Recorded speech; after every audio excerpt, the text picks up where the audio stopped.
Close your eyes and settle in. Tonight we're traveling back in time to witness something extraordinary. Something that changed the course of human history. We're going to see how a single flower brought down the most powerful empire on earth. Before we begin, I'd love to know where you're listening from. Drop a comment with your city and what time it is there. It's fascinating to think some of you might be having breakfast in London while I'm recording this late at night here. Wherever you are, I'm glad you're here. Now, get comfortable, really comfortable. Fix your pillows, pull up that blanket. This story is worth settling in for, because what you're about to hear isn't fantasy. It's the true story of how opium destroyed China's greatest empire. Imagine this. It's the year 1800. You're standing at the docks in Canton, the only Chinese port where foreigners are allowed to trade. The sun is just rising over the harbor. Ships from around the world bob gently in the water. The air is thick with humidity and the smell of salt and spices. You're staying in a small room near the waterfront. It's not comfortable by modern standards. You're sleeping on a wooden platform with a thin mat that does absolutely nothing for your aching back. There's no air conditioning, no fan, just the suffocating heat and humidity of southern China. But you're here to witness something extraordinary. You're here to see the center of the world's economy. Because in 1800, China isn't just wealthy. China is producing over 1/3 of everything made on the entire planet. One country, 1/3 of the world's goods. That's more than the modern United States, Japan, and Germany combined. European merchants are literally begging to trade with China. And China's response? Basically, we don't need anything you have. Thanks, but no thanks. The Chinese emperor views European kingdoms as barbarian states with nothing of value to offer. And from China's perspective, they have a point. Think about what China had invented. Paper, Chinese. Printing, Chinese. Gunpowder, Chinese. The compass, Chinese. Porcelain, so fine you could see through it. Silk, so luxurious European nobility would bankrupt themselves to own it. All Chinese inventions. So when European merchants arrive in Canton, they're not treated as equals. They're barely tolerated. And the trading system is set up to keep them in their place. Let me explain how this works. Foreigners can only trade in Canton. Nowhere else in the vast Chinese empire. They can only live in specific buildings outside the city walls called factories. Not actual factories, but trading houses. They cannot bring their wives or families. They cannot learn Chinese. They cannot travel into the Chinese interior. And most importantly, they can only trade through approved Chinese merchants called Hong merchants. The most powerful of these is a man named Haokua. And this guy is rich beyond your imagination. Not just wealthy, not just successful. We're talking about the richest man on the planet. His personal fortune is estimated at around $26 million. Now, that might not sound impressive until you realize that's like multiple billions in today's money. This man literally had rooms filled with silver. When a fire broke out in 1822, witnesses described rivers of molten silver flowing through the streets. You're at the harbor watching a British ship unload. You spot Haokua dressed in elegant silk robes, directing his army of clerks and assistants. His hands are clasped behind his back as he watches crates of silver being carried off the ship. That's how the trade works. Whispers a merchant standing next to you. We bring silver, they give us tea, silk, and porcelain. It seems simple enough. Europeans want Chinese luxury goods, especially tea. which has become an absolute obsession in England. The Chinese don't want European goods in return, so the Westerners pay in silver. But here's the problem. This arrangement is draining European treasuries dry. We can't keep shipping all our silver to China. The merchant continues. England's running out of the stuff. You can see the frustration on the faces of British traders. They're making money selling Chinese goods back home. But the trade imbalance is unsustainable. They need something the Chinese will buy. And that's where our story really begins. Because the British found something that would turn this entire system upside down. Opium. You notice an unusual ship anchored in the harbor. It's flying, no flags. The local Chinese seem to be avoiding it. Yet small boats occasionally slip out to it under cover of darkness. Turkish and Indian opium, the merchant explains. Technically illegal in China, but he shrugs. Opium wasn't new to China. It had been used medicinally for centuries, usually eaten or drunk as a medicine to treat pain. But something changed when Europeans introduced the practice of smoking it. Come on, the merchant says. I'll show you. He leads you through crowded streets to a nondescript building a few blocks from the waterfront. Inside, the air is thick with sweet, acrid smoke. Men lie on wooden platforms, their eyes half closed, as attendants prepare pipes for them. The pipes are works of art, long stems with ornate metal bowls. You watch as an attendant heats a small ball of dark, sticky opium over a flame until it bubbles, then places it in the pipe bowl for a waiting customer. One puff and your troubles fade away. The merchant says, 2 puffs and you're floating, 3 and you're in paradise. What you're witnessing is the beginning of something catastrophic. Right now, opium is still primarily smoked by the wealthy elite. Government officials, rich merchants, men of leisure. It's a luxury drug, a status symbol, but that's about to change. The merchant leans in closer. The British East India Company has opium plantations all across Bengal now.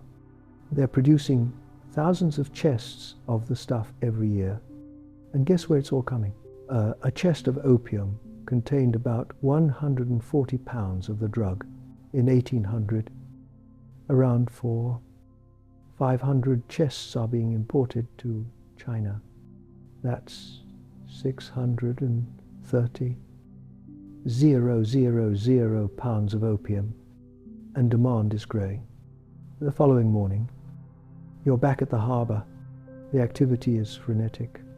Goods moving in all directions, silver flowing into China, luxury goods flowing out. It's the most successful trading arrangement in the world, but it's balanced on a knife's edge. You notice a group of British merchants standing apart from the others, talking intently. You recognize one of them, William Jardine, a former ship surgeon turned merchant. Next to him is his business partner, James Matheson. These 2 Scotsmen would eventually found Jardine, Matheson and Company, one of the most profitable drug smuggling operations in history. The Chinese want to keep us confined to Canton. Jardine is saying, but with fast clipper ships, we can deliver opium all along the coast. You're witnessing the planning of what would become the most successful drug smuggling enterprise in history. And the Chinese government has no idea what's coming. Back in the trading factory, you observe the complex dance of commerce. The Hong merchants are in a difficult position. They're immensely wealthy, but they're caught between the demands of the imperial government and the foreign traders they deal with. Hao Kua is clever. Someone comments, he's investing much of his fortune overseas through his American partners. He doesn't trust the imperial officials not to seize it. Smart move, because the system that's made him the richest man on earth is about to come crashing down. Later that day, you're invited to a banquet hosted by Haokua himself.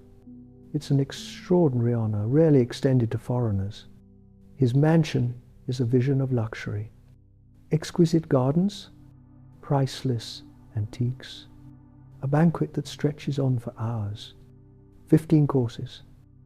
An American merchant whispers to you, bird's nest soup, shark fins, pigeon eggs. This feast alone probably costs more than most people make in a year. What's fascinating is the relationship between Haokua and these American traders. They've developed genuine friendship and mutual respect that transcends business. As the evening winds down, Haokua raises a toast to prosperity and friendship between our peoples. Everyone drinks, but there's tension in the air. The Americans know what's coming with the opium trade, and they're conflicted. One of them, Robert Bennett Forbes, would later write about making his fortune from opium while acknowledging the drug was demoralizing minds, destroying bodies, and draining the country of money. The merchants are getting rich, but they have no idea how much wealthier and how much more destructive. This trade is about to become. Back in your room that night, you lie on your uncomfortable bed. The sounds of the harbor drift through the window. You've witnessed Canton at the height of its glory, the center of global trade, where the world's wealth flows through the hands of merchants like Haokua. But something fundamental is shifting. The balance of power that has favored China for centuries is beginning to tilt. In the next decade, the amount of opium smuggled into China will increase tenfold. The drug will spread from the elite to ordinary people across the empire. Silver will begin flowing out of China instead of in.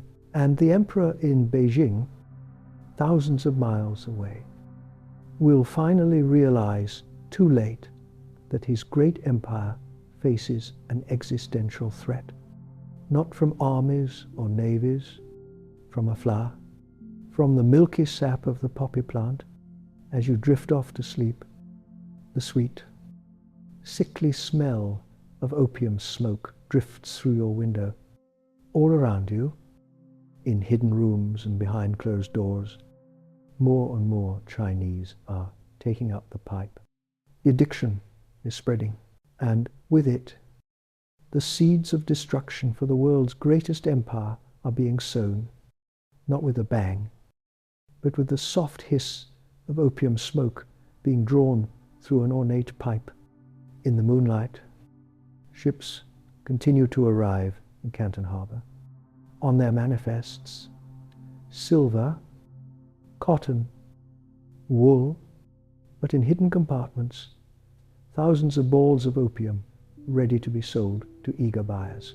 Each chest is stamped with the symbol of the British East India Company, the institution that had been granted a monopoly on trade by the British Crown. Now the world's biggest drug dealer. You close your eyes, the humidity making it hard to sleep. Tomorrow, Canton will wake up and continue its business, unaware that the entire system is about to collapse, unaware that this golden age of Chinese prosperity is coming to an end. And it all starts here, with a pipe, with smoke, with dreams, with addiction, with opium. 10 years have passed. It's now 1830. And everything has changed. The morning fog hangs over Canton Harbor as a new day begins. What you're about to witness isn't just the story of a drug taking hold of a nation. It's the tale of how the world's economic order flipped upside down. Silver. For centuries, it flowed into China like a mighty river. Now it's hemorrhaging out, bleeding away at a rate that would terrify any economist. You might be thinking, how bad could it really be? It's just some people smoking in back rooms. Right? Wrong. Let me paint you the picture. You're walking through a narrow alley in Canton. The smell hits you first. That distinct, sweet, acrid scent of opium smoke now permeates every corner of the city. You step into what looks like an ordinary tea house, but inside, the scene is anything but ordinary. The room is dim, illuminated only by small oil lamps. The air is thick with bluish smoke that hangs in layers. On wooden platforms, covered with bamboo mats, lie dozens of people. Not just the wealthy merchants and officials you saw a decade ago. Everyone.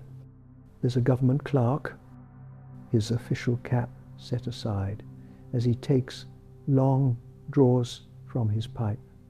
Next to him is a dock worker, his muscles wasted from months of choosing the pipe over food.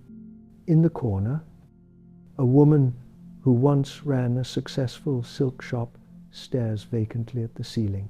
What happened here? You whisper to the attendant, preparing a pipe for a new customer. He shrugs. Cheaper opium. Lots of it. Anyone can afford it now.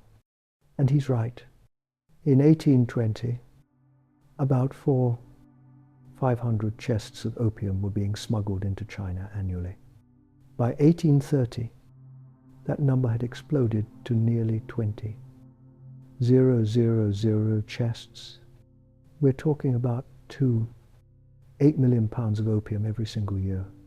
By 1838, it would reach 40.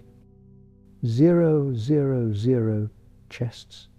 That's 6 million pounds of opium flowing into a single country annually. Picture the weight of 500 elephants in pure opium entering China each year. Outside the den, you pass a group of British merchants huddled in conversation. You recognize William Jardine, who you saw a decade earlier. He's no longer just a merchant. He's now one of the wealthiest men in Asia. The new clipper ships are magnificent. He tells his associates, 32 days from Calcutta to Linton Island. The Chinese patrol boats can't touch us. His partner James Matheson nods. We've got warehouses full on Linton now. The local smugglers take it from there. Linton Island, just outside Chinese territorial waters, had become an offshore base for the opium trade. Western ships would anchor there beyond the reach of Chinese law and transfer their illegal cargo to fast Chinese smuggling boats. It's like they invented delivery service for drugs. You might be thinking, and honestly, that's not far off. But the real genius, or evil, depending on your perspective, wasn't just the smuggling network. It was how they solved the original problem, the trade imbalance. Here's how it worked. British merchants would grow opium in India, controlled by the British East India Company, ship it to China and sell it to Chinese smugglers for silver. Then they'd use that silver to buy Chinese tea, silk, and porcelain. The trade deficit had flipped. Now silver was flowing out of China at an alarming rate. You witness a meeting between Haokua and several other Hong merchants. The stress on their faces is evident. The price of silver has doubled in 10 years. One says grimly, "Our currency is collapsing." Haokua nods, his expression grave. The provincial government demands we stop the opium trade. Yet their own officials are the biggest customers. My cousin's entire village near Suzhou has fallen to the pipe. Another merchant adds, the fields lie untended. No one works anymore. This is the brutal reality of what's happening. Productivity collapses. Fields go unplanted. Workshops sit empty. People sell everything they own. Their tools, their furniture, even their land, to buy more opium. As you walk through Canton, you notice something else. The city seems poorer than a decade ago. Despite all the trade, despite all the activity, there's a sense of decay. Buildings once pristine are now crumbling. People who once seemed prosperous now appear gaunt and desperate. What's happening to the city? You ask a local shopkeeper. He glances around nervously before answering. Silver leaves. Nothing comes in to replace it. Even the provincial officials struggle to collect taxes. The economic impact was devastating. China had been on a silver standard, meaning its currency was backed by silver. As silver flowed out to pay for opium, the value of money plummeted and inflation soared. Imagine if the dollar lost half its value in just a few years. That's what the Chinese were experiencing. The sun is setting as you make your way to a different part of the city. Here, away from the harbor, you find a modest home where a family is gathering for dinner. The tension is palpable. Father hasn't come home again. A young woman tells her mother as she sets out bowls of rice. He's at the smoking house. The mother's face is lined with worry and resignation. Your brother too. 3 days now. He sold his fishing nets. The daughter says quietly. What will he do when he has nothing left to sell? The mother has no answer. This scene was playing out in countless homes across China.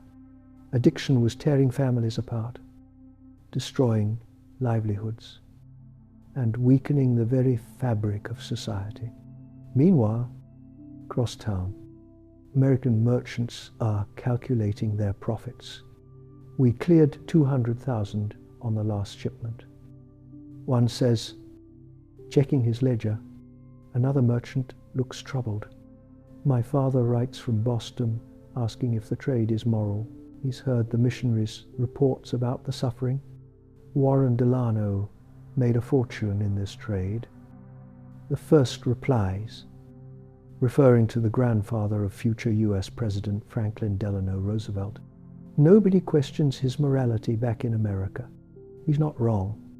The fortunes being made in the China trade, much of it from opium, were financing the Industrial Revolution back in America. The wealth from opium would eventually fund railways, factories, universities, and libraries.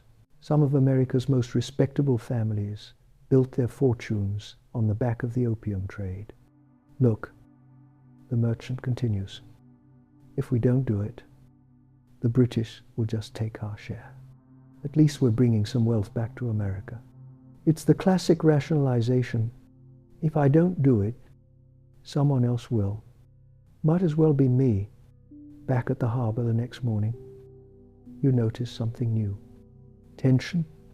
Chinese soldiers are patrolling more aggressively. Officials are inspecting ships with greater scrutiny. The emperor in Beijing has finally noticed what's happening, explains a local guide. But it's too late. Too many people are involved in the trade now.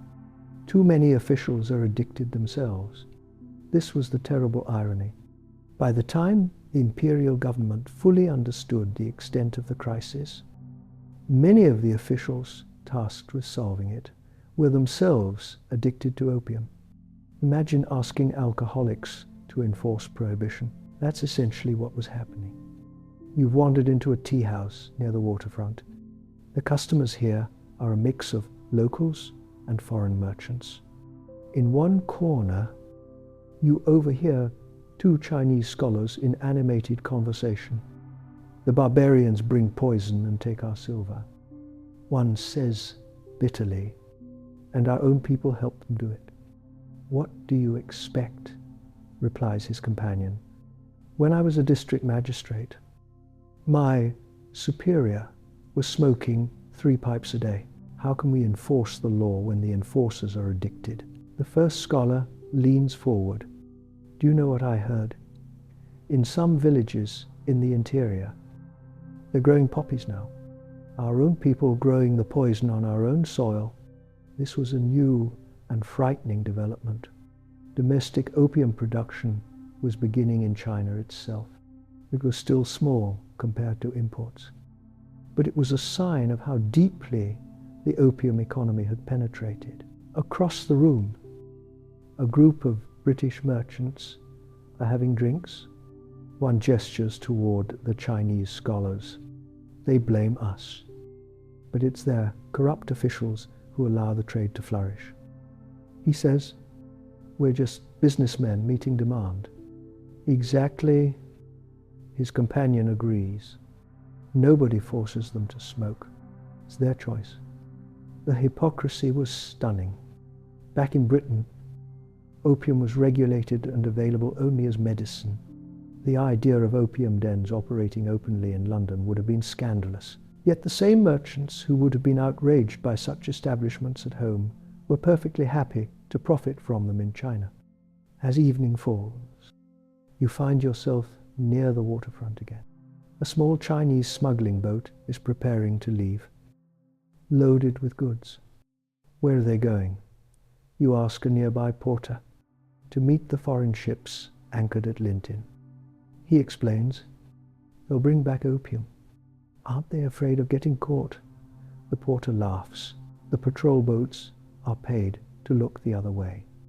That night, from the window of your room, you watch as dozens of small boats slip out of the harbor under cover of darkness.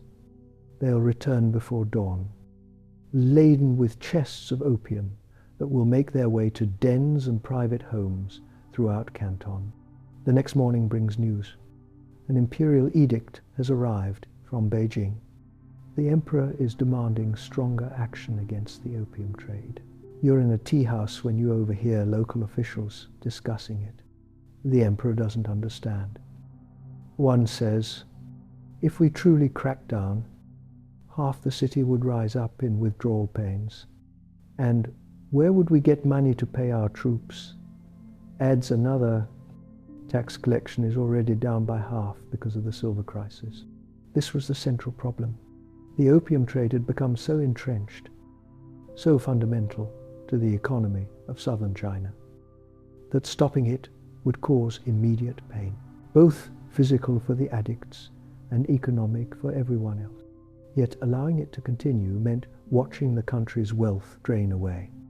Later that day, you happen upon a Western doctor treating patients in a small clinic. Most of his patients are Chinese, many showing symptoms of opium addiction. The physical effects are devastating, he tells you between patients. Chronic constipation, loss of appetite, wasting of muscles. But the worst is the dependency. Once addicted, the body can't function without the drug. The withdrawal is excruciating. Vomiting, diarrhea, unbearable pain. Can they recover? You ask. The doctor sighs. Some do, with proper care and support, but most don't have that luxury, and the temptation to relapse is everywhere. As night falls on Canton, the cycle begins again. Smuggling boats slip out to meet foreign ships. Opium dens fill with customers seeking escape. Silver changes hands, gradually flowing out of China. Coin by coin, in a luxurious merchant house, Haokwa sits alone writing letters to his American partners about investments overseas. Even he, the richest man in Canton, can see what's coming. The system that made him wealthy is beginning to collapse. He's moving his money out while he still can. This is how empires fall, not all at once in a great battle, but gradually, invisibly, as their wealth drains away and their people lose the will or ability to work, to create, to build. The opium crisis wasn't just affecting individuals. It was eating away at the foundations of Chinese society itself. As you drift off to sleep that night, the sounds of Canton seem different than they did a decade ago. There's an edge of desperation to the city now. The confident hum of the world's greatest trading port has been replaced by something more frantic. more unstable, and in Beijing, thousands of miles away, an emperor sits reading reports of declining tax revenue, increasing addiction, and silver flowing out of his empire. Soon, very soon, he will decide that enough is enough. He will send one of his most capable officials to Canton with orders to end the opium trade by whatever means necessary. But by then, it might already be too late. The weather has turned in Canton. Storm clouds gather over the harbor as a new official's procession winds through the streets. It's March 1839, and everything is about to change again. Word spreads through the city like wildfire. Lin Zexu has arrived. Lin Zexu, the emperor's chosen one, his most trusted official, sent with a single mission: end the opium trade at any cost. You're standing in the crowd as his procession passes. Banners wave, drums beat, imperial guards clear the way. At the center of it all is a sedan chair carried by 8 men. Through the silk curtains, you catch a glimpse of the man who's about to shake the foundations of the greatest drug trade in history. Commissioner Lin isn't what you expected. He's not a fierce warrior or imposing figure. He's a scholar, a 4-year-old civil servant known for his incorruptible character and brilliant mind. But there's something in his expression, a steel-hard determination that sends chills down your spine. He looks ordinary, whispers someone next to you, but they say even the most corrupt officials tremble when he arrives in their district. The emperor chose well. Another replies, if anyone can stop the foreign poison, it's Lin. The crowd's reaction is mixed. Hope mingles with fear, because everyone in Canton knows what's coming. Confrontation, after decades of allowing the opium trade to flourish. The imperial government has finally decided to act, and not with half measures or easily bribed local officials. This time, they've sent their best. Later that day, you're sipping tea in a shop near the foreign factories when you overhear British merchants discussing the new arrival. This Lin fellow has quite the reputation. One says nervously, they call him the iron-handed commissioner. Bah, scoffs another. We've seen these crusaders before. A few well-placed bribes and he'll look the other way like all the rest. The first merchant shakes his head. I've heard this one's different. Incorruptible.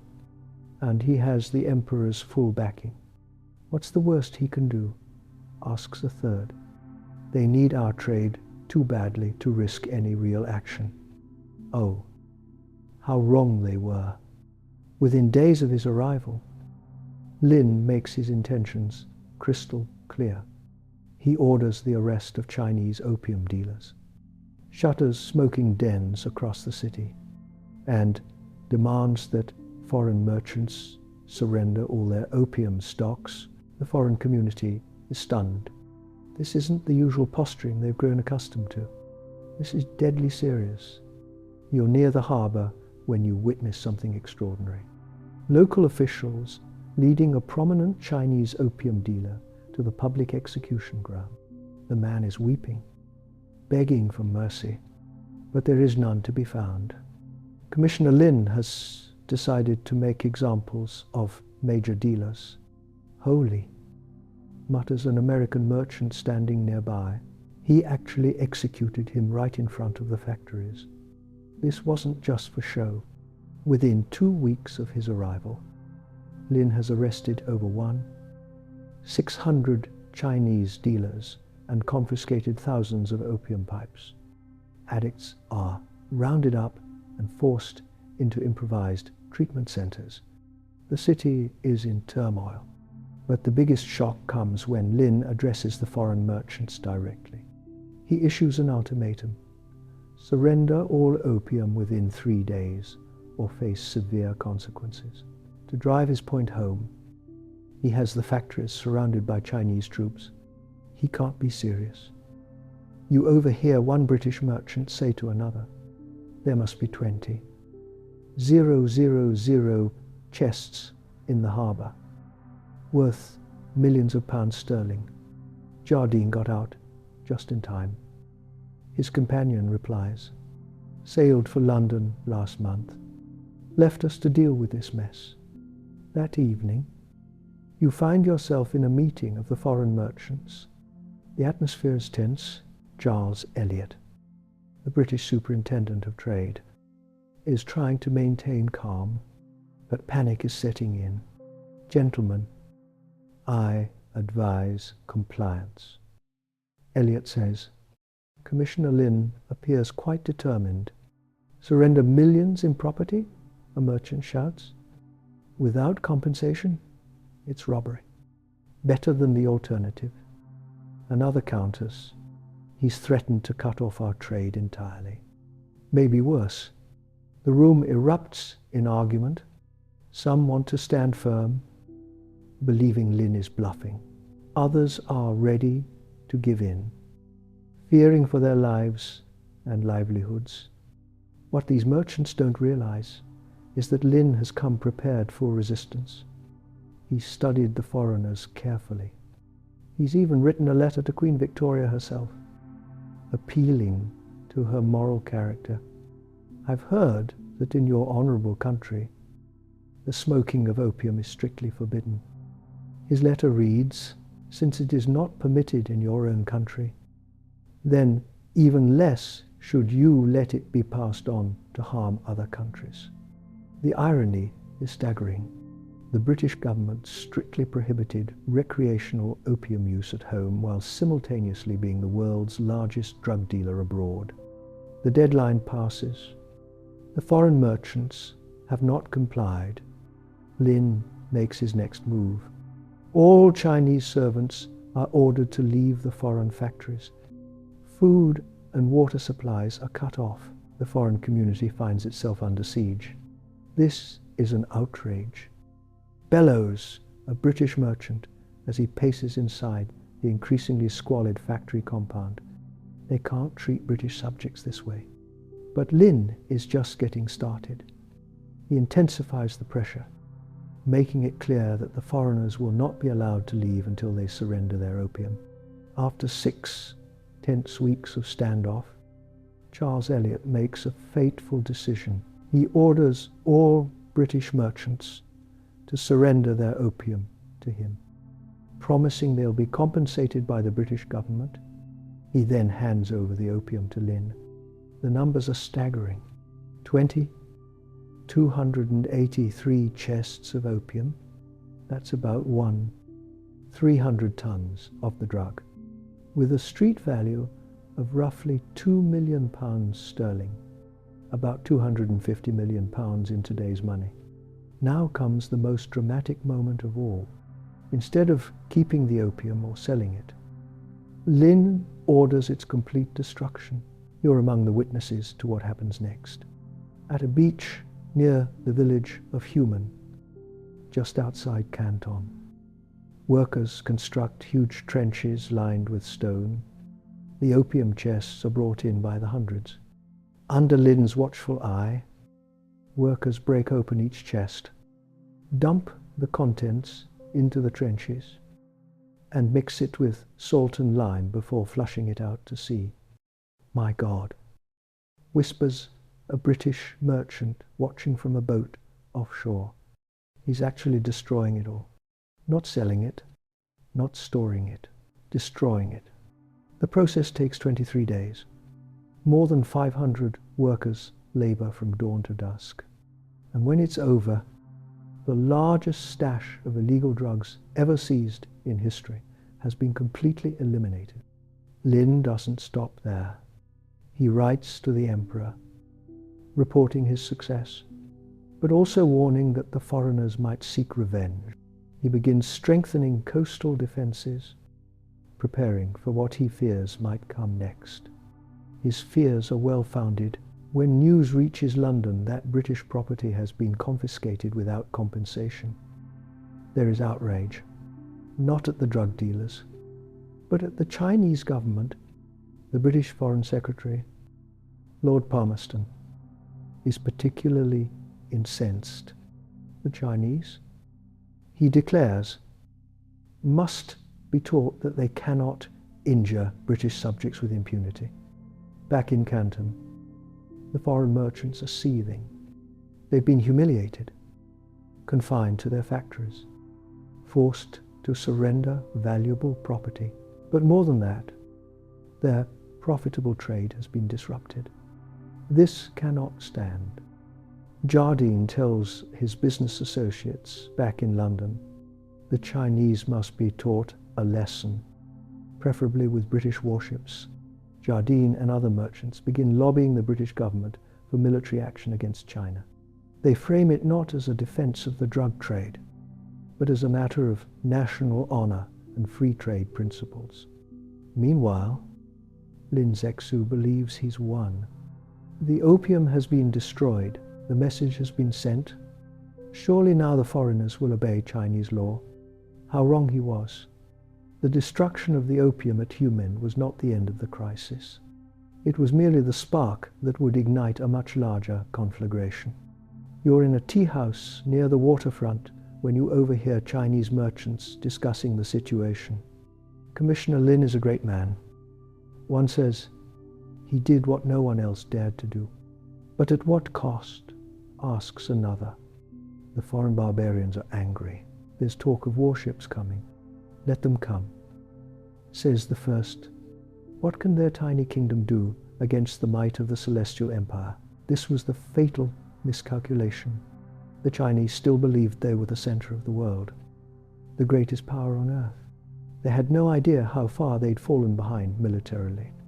Meanwhile, Haokua and the other Hong merchants find themselves in an impossible position. They're expected to control the foreigners, but have no real power to do so. And now they're being held personally responsible for the crisis.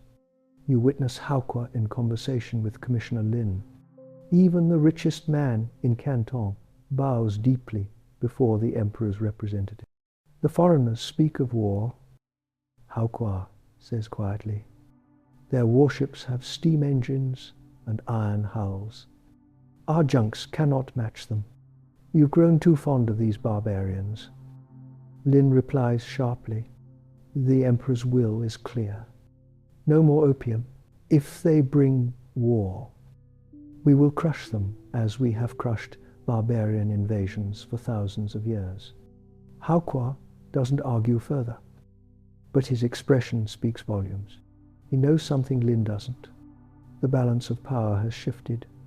China is no longer the technological and military superpower it once was. As summer turns to fall in 1839, tensions continue to rise. Small skirmishes break out between British and Chinese ships. Each side blames the other for provocation. You're on the waterfront when a Chinese official reads an imperial edict. All trade with Britain is suspended. The British factories are to be closed. This is it, says a merchant standing next to you. War is coming. And he's right. Back in London, Lord Palmerston has convinced Parliament to send an expeditionary force to China. Officially, it's to protect British lives and property. Unofficially, it's to force China to compensate the opium merchants and accept British trade on British terms, including the opium trade as 1839 draws to a close. You notice a change in Canton. The Chinese are preparing for war. Coastal defenses are being strengthened. Troops are drilling. New cannons are being installed along the waterfront. But there's something else too, a sense of uncertainty. Deep down, many Chinese officials suspect they're not ready for what's coming.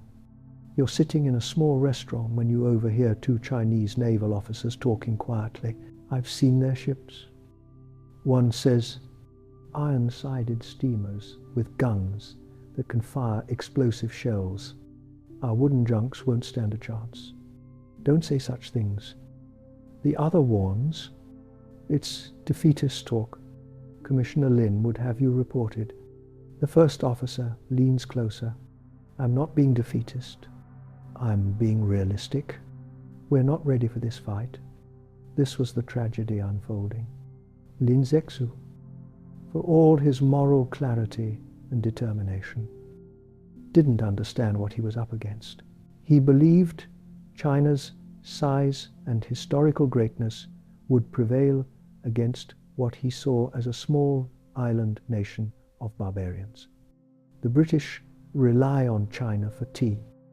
Lin wrote to the emperor, without our tea, they would develop eye infections and their economy would collapse. They need us more than we need them. It was a fundamental misunderstanding. Britain was no longer a minor kingdom seeking trade privileges. It was becoming the world's dominant industrial and naval power. As the year ends, you witness one last meeting between Hao Kuo and his American trading partners. The mood is somber. War is coming. Hao Kuo tells them, the British have already decided, but Commissioner Lin doesn't see it. What will you do? Asks one of the Americans. Hao Kuo sighs. What can I do? I'm caught between the Emperor's hammer and the British anvil. I've moved as much of my wealth overseas as possible. Now I can only wait and hope some of my businesses survive what's coming.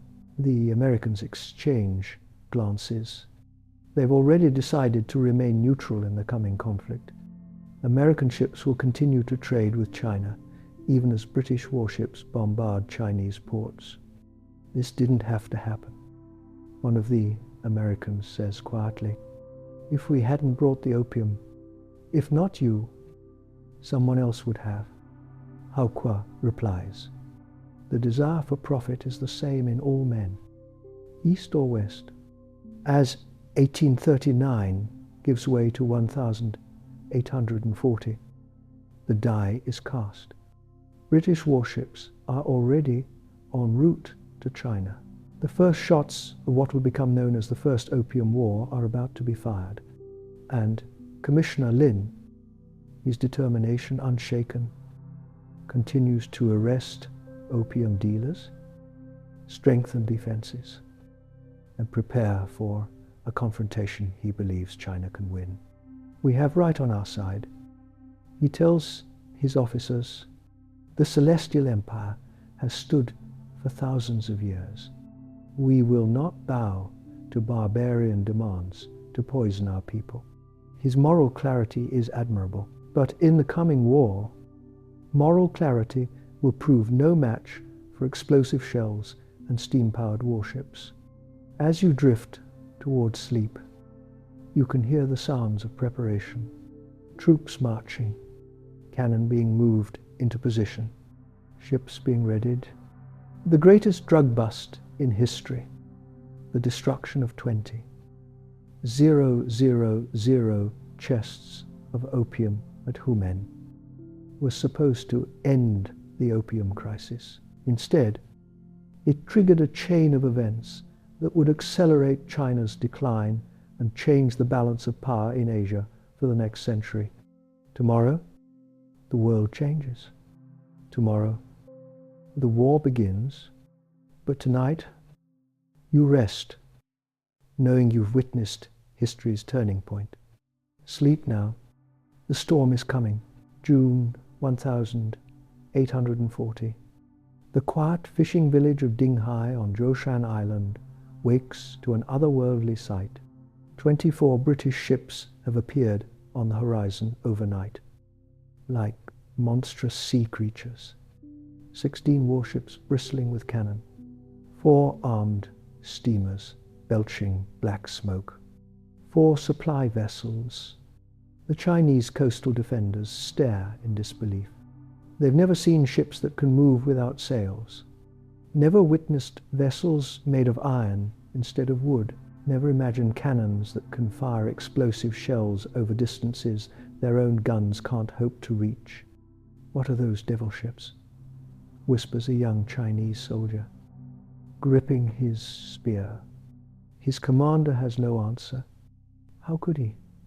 Nothing in thousands of years of Chinese military history has prepared him for what's coming. You're witnessing the beginning of the First Opium War. Watching from a fishing boat offshore as the British fleet takes position, what's about to unfold isn't just a battle. It's the violent collision of two worlds, one clinging to ancient traditions, the other transformed by the Industrial Revolution. The outcome was written before the first shot was fired. The British commander sends a message to shore: surrender or face bombardment. The Chinese commander refuses. He has his orders from Commissioner Lin and the Emperor himself. No compromise, no surrender. At noon, the British open fire. The sound is unlike anything the Chinese defenders have ever heard. Not just the familiar boom of cannon, but the shriek of explosive shells, a weapon they've never encountered. The British guns aren't firing solid balls.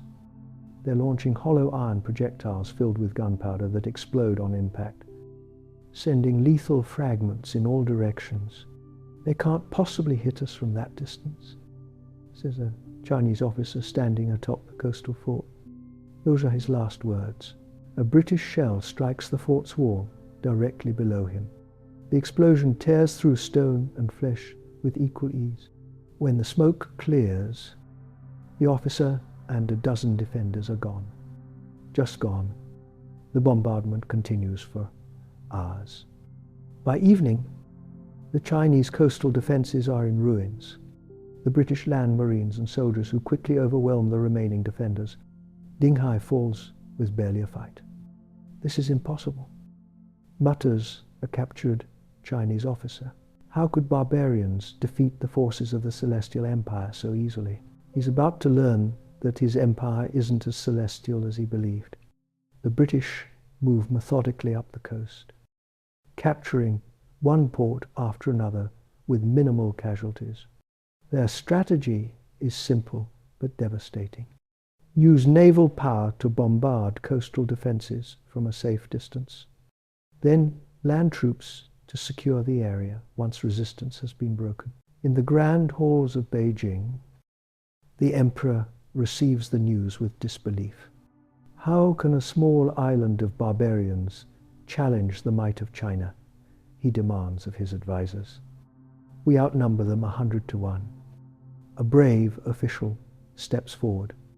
Your Majesty, their weapons are different. Our brave soldiers fight with swords and spears.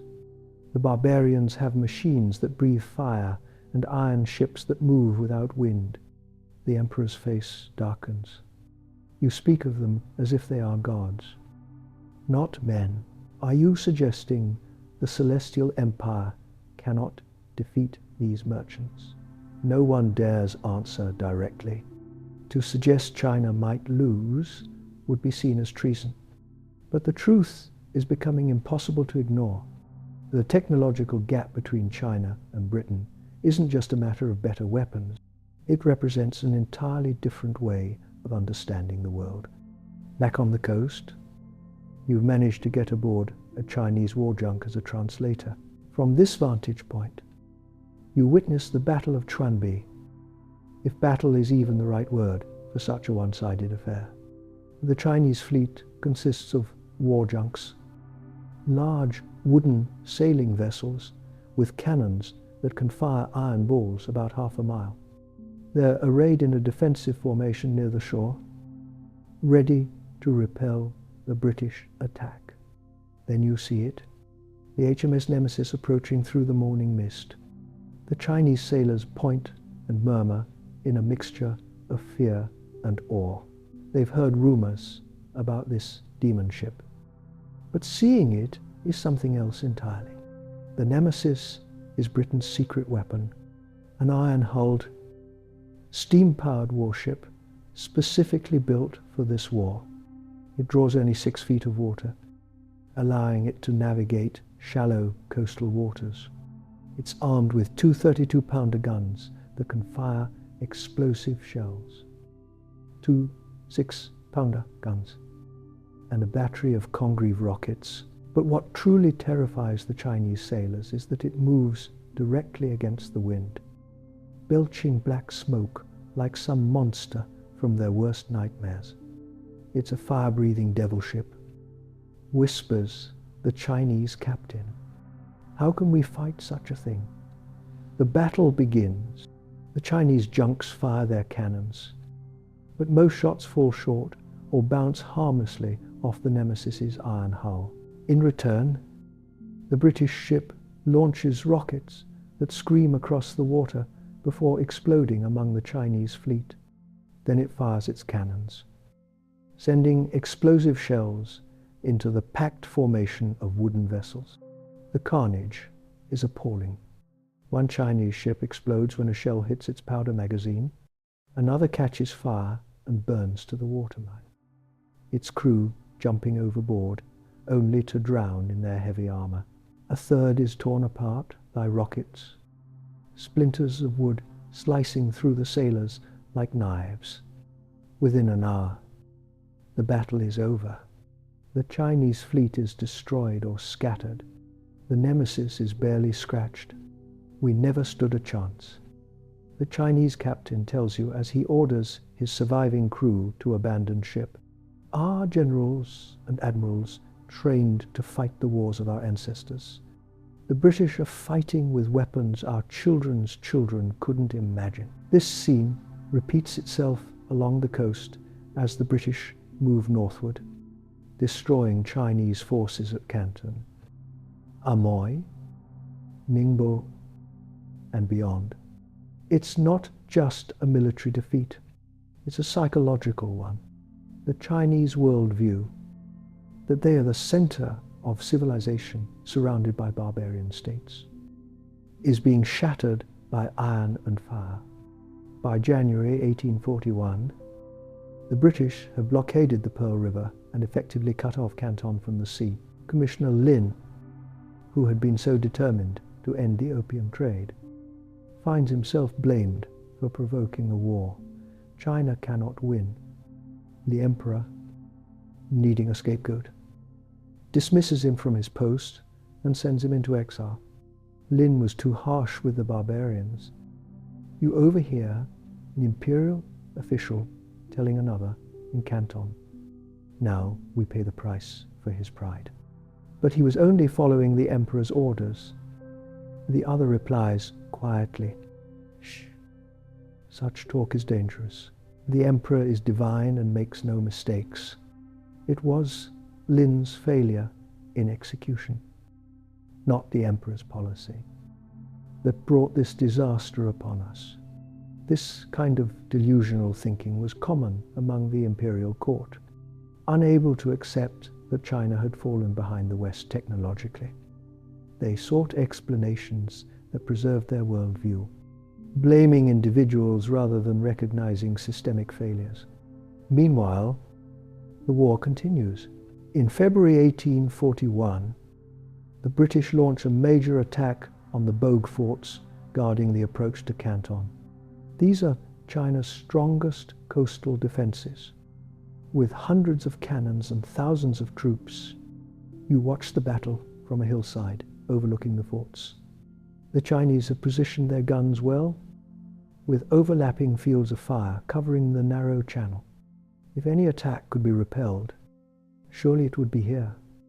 The British begin their assault at dawn, but instead of a frontal attack, they land troops on the hills behind the forts. A basic flanking maneuver that somehow the Chinese commanders never anticipated. While the Chinese guns point uselessly out to sea, British soldiers attack from the rear.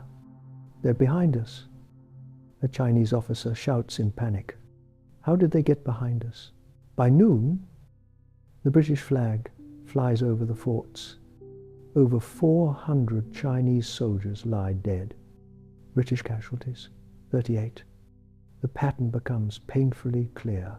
It's not just superior British technology that's winning this war. its superior tactics, training, and a fundamental understanding of modern warfare that the Chinese military simply doesn't possess. In May 1841, the British capture the city of Canton itself. Rather than occupy it, they extort a ransom of $6 million silver from the local authorities to spare the city from destruction. The payment is made. The British withdraw to their ships. But the message has been sent. China's greatest trading port can be taken or spared at the whim of foreign powers. You're in a tea house in Canton when news arrives that the British fleet has sailed north, carrying the war into new territory. The locals are both relieved and humiliated. At least they're gone, says one merchant. Yes, after taking enough silver to bankrupt the province. Another replies bitterly, and they'll be back. They know we're defenseless now. The merchant spits on the floor. Where is our mighty army? Where are the imperial bannermen who were supposed to protect us from barbarians? An old man in the corner speaks up. I fought the Mongols as a young man. We had the same weapons they did. Bows, swords, spears, man against man. But these British, they don't fight like men. They fight like demons, with fire and thunder. How can flesh stand against such things? This was the reality China was facing. Its military, once the most powerful in Asia, had stagnated while the West revolutionized warfare. The gap wasn't one that could be closed quickly or easily. The British fleet continues north, attacking and capturing key coastal cities. Ningbo falls in October 1841. Hangzhou follows. By June 1842, British ships have reached the Yangtze River, China's great waterway and the heartland of the empire. This was unprecedented. No foreign power had penetrated so deeply into China in centuries. The psychological impact was devastating. If the British could sail up the Yangtze with impunity, nowhere in China was truly safe. In August 1842, British warships appear before the great city of Nanking, just 200 miles from the imperial capital of Beijing. The message is clear: surrender or the British will march on the capital itself. The emperor, finally recognizing the severity of the situation, sends representatives to negotiate peace. The British, their point made, agree to talks. What follows is the Treaty of Nanking, the first of what the Chinese would later call the unequal treaties that carved up their nation for foreign interest. You're present as Chinese and British officials gather aboard the HMS Cornwallis to sign the treaty. The contrast between the two delegations is striking. The British are confident, even casual, knowing they hold all the cards. The Chinese officials are solemn, their faces masks hiding their humiliation. The terms are read aloud. China will pay an indemnity of 21 million silver dollars, an astronomical sum that would drain the imperial treasury. Hong Kong Island will be ceded to Britain in perpetuity. The first Chinese territory to be taken by a foreign power. 5 ports: Canton, Amoy, Fuzhou, Ningbo, and Shanghai, will be opened to British residents and trade. British citizens in China will no longer be subject to Chinese law, but will instead be governed by British law, a concept known as extraterritoriality that effectively places them above local authority. And though not explicitly stated, the opium trade will continue unhindered. As the Chinese officials apply their seals to the document, one turns away, unable to hide the tears streaming down his face. 2,000 years of history, he whispers to a colleague, and we are the ones who must sign away the emperor's sovereignty. The British for their part, see the treaty as quite reasonable. They could have demanded much more, perhaps even the overthrow of the Qing dynasty itself. Instead, they've settled for terms that secure their commercial interests while leaving the Chinese government intact. A most satisfactory conclusion. The British plenipotentiary, Sir Henry Pottinger, declares after the signing, Britain and China can now look forward to an era of peaceful and mutually beneficial trade. The Chinese don't share his optimistic view.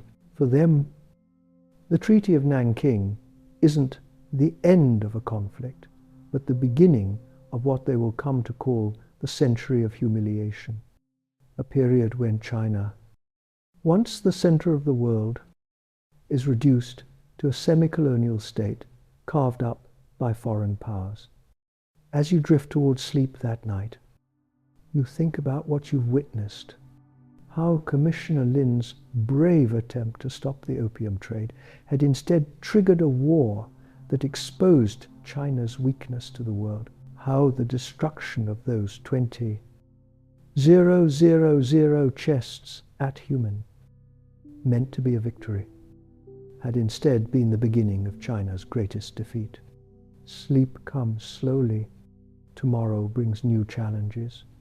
But tonight, you rest, knowing you've seen how empires fall, not with glory, not with honor, but with the signing of treaties that strip away sovereignty, piece by piece, until nothing remains but the memory of former greatness. The opium still flows. The addiction still spreads, and China's long decline has only just begun. The ink on the Treaty of Nanking is barely dry, but already China is a fundamentally different place. It's 1843, and you've returned to Canton after a brief absence. The city feels changed, transformed in ways both visible and invisible. The swagger of imperial officials has been replaced by something more subdued, more uncertain. The British now walk the streets with a new confidence, almost swaggering. They act like they own the place. But as a Chinese merchant, as a group of British traders stroll past without bothering to acknowledge the locals, and I suppose now they do, his resentment is justified. The Treaty of Nanking might have ended the fighting, but it's done something far more damaging than any cannonball could. It's pierced the heart of how China sees itself. For centuries, millennia really, China viewed itself as the center of civilization. The Middle Kingdom, surrounded by barbarian states, the emperor was the son of heaven, ruler of all under heaven. Foreign kings were seen not as equals, but as tributary vassals who should rightfully bow before Chinese superiority. And now those barbarians dictate terms from the decks of iron ships.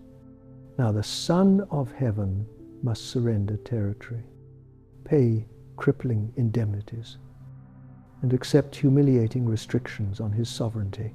The true cost of the treaty isn't measured in silver, explains a scholar you meet in a tea house. It's measured in something far more precious, our sense of place in the world.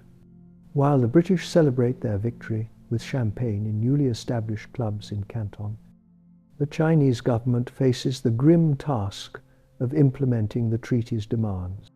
The first priority, paying the massive indemnity of 21 million silver dollars. To put this in perspective, the entire annual revenue of the Qing government was only about 40 million taels of silver. The indemnity represented over a year's worth of the imperial government's income. You're at the waterfront when carts loaded with silver ingots arrive under heavy guard. Chinese officials oversee the transfer to British ships, their faces impassive, masks hiding their humiliation. Where did all this silver come from? You ask a local merchant watching the procession. Everywhere. He says grimly, provincial treasuries stripped bare, wealthy families encouraged to make patriotic donations. New taxes on already struggling regions. The merchant points to a group of peasants watching from a distance. They'll feel it worst. When officials can't collect enough regular taxes to meet their quotas, they impose new ones. The yamen runners will squeeze blood from stones to get it. This was the bitter reality. The burden of paying for China's defeat would fall most heavily on those least responsible and least able to bear it. Ordinary farmers and workers already living on the edge of subsistence. Meanwhile, the British take possession of Hong Kong Island, a sparsely populated rocky outcrop that most Chinese officials considered nearly worthless. A barren island with hardly a house upon it, scoffed the emperor's representatives during negotiations. But the British saw what the Chinese didn't. A perfect deep water harbour, strategically located at the mouth of the Pearl River, a jumping off point for further expansion into China. Within years, Hong Kong would begin its transformation from fishing village to one of the world's great commercial centres, all under the British flag. Mark my words, says a British merchant watching the Union Jack being raised over Hong Kong for the first time. In 50 years, this rock will be the jewel of the Orient. The treaty's impacts extend far beyond Hong Kong. 5 Chinese ports, Canton, Amoy, Fuzhou, Ningbo, and Shanghai, are designated as treaty ports where foreigners can live and trade freely. Within these enclaves, the British and soon other Western powers established their own little colonies, complete with European architecture, laws, and customs. You visit Shanghai in 1845, just a few years after it becomes a treaty port. The transformation is already stunning. Where once stood Chinese shops and homes, Western trading houses now dominate the waterfront. Union Jacks and other foreign flags fly above imposing new buildings constructed in European styles. It's like they cut out a piece of London and dropped it here, remarks a Chinese companion showing you around. Most jarring of all is the invisible line dividing the European settlements from the Chinese city. Cross into the foreign concessions and suddenly the streets are wider. Tina, patrolled by foreign police. Cross back and you return to narrow alleys. Traditional architecture and Chinese jurisdiction. But even that jurisdiction is now limited by one of the treaty's most humiliating provisions, extraterritoriality. Western citizens in China are not subject to Chinese law. If they commit crimes, even against Chinese victims, they can only be tried by their own consular courts under their own laws. A British sailor killed a Chinese porter last week. Your companion tells you as you walk past a British police station, drunk, ran him down with a cart. If a Chinese had done that to another Chinese, he'd be executed. But the sailor, 3 months in jail, then sent home. They call that justice. This two-tier legal system creates a sense of untouchability among foreigners and deep resentment among the Chinese. Incidents of foreigners abusing their privileged status become common, each one further stoking Chinese anger. But perhaps the most devastating consequence of the treaty isn't written explicitly in any of its articles. It's what's not written. Any prohibition on the opium trade, after fighting a war ostensibly to stop British merchants from selling opium, China now finds itself unable to prevent the very trade that started the conflict. In fact, the opium trade doesn't just continue after the war. It explodes. By 1850, annual imports have nearly doubled from pre-war levels to about 50. 000 chests. By 1858, they'll reach 70. 000 chests. What was once smuggled under cover of darkness now arrives openly at the treaty ports, protected by British gunboats and the threat of renewed conflict if Chinese officials interfere.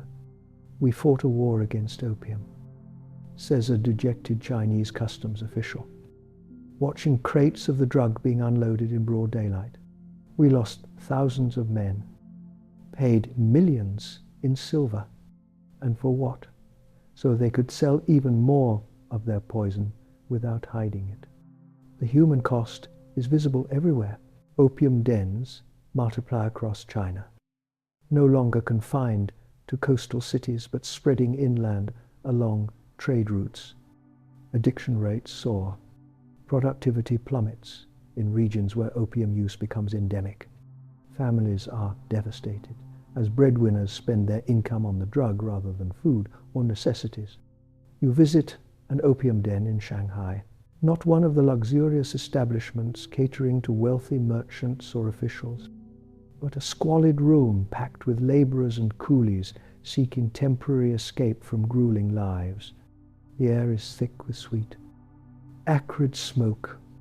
Men lie on crude wooden platforms, their bodies wasted, eyes vacant.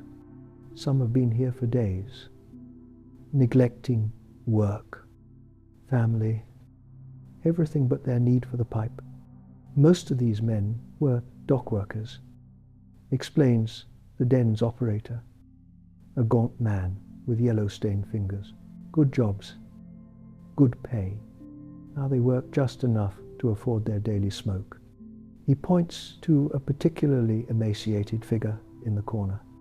That one sold his daughter last week, 8 years old, sold her to a brothel for enough silver to smoke for a month. The brutal economics of addiction play out across China. Families sell land that has been in their lineage for generations. Women are forced into prostitution. Men abandon wives and children. The social fabric that has held Chinese society together for millennia begins to fray. And as China struggles with these internal wounds, the external pressure continues to mount. The British, having tasted success, want more. The Treaty of Nanking becomes not an endpoint but a beginning. The first step in opening China fully to Western economic penetration. Other Western powers, unwilling to let Britain monopolize the China trade, demand similar concessions. The United States secures the Treaty of Wangxia in 1844, granting Americans the same privileges as the British. France follows with the Treaty of Whampoa. Each new treaty further erodes Chinese sovereignty. It's like watching vultures pick at a wounded animal, observes an American missionary witnessing the diplomatic scramble for concessions. The poor beast isn't dead yet, but everyone's already fighting over the choicest parts. Inside the Forbidden City in Beijing, the emperor and his advisors grapple with their new reality. Some advocate reform, arguing that China must learn from the West to defend against it. Others insist on maintaining traditional ways, seeing Western technology as a threat to Confucian social order. This internal debate is overshadowed by a more immediate crisis. The treasury is nearly empty after paying the British indemnity. Provincial governors send increasingly desperate reports of their inability to collect sufficient taxes from populations impoverished by opium addiction and economic disruption. The people have nothing left to give. Reads one memorial to the throne. They sell their possessions, then their land, then their children. When all else is gone, they turn to banditry or rebellion.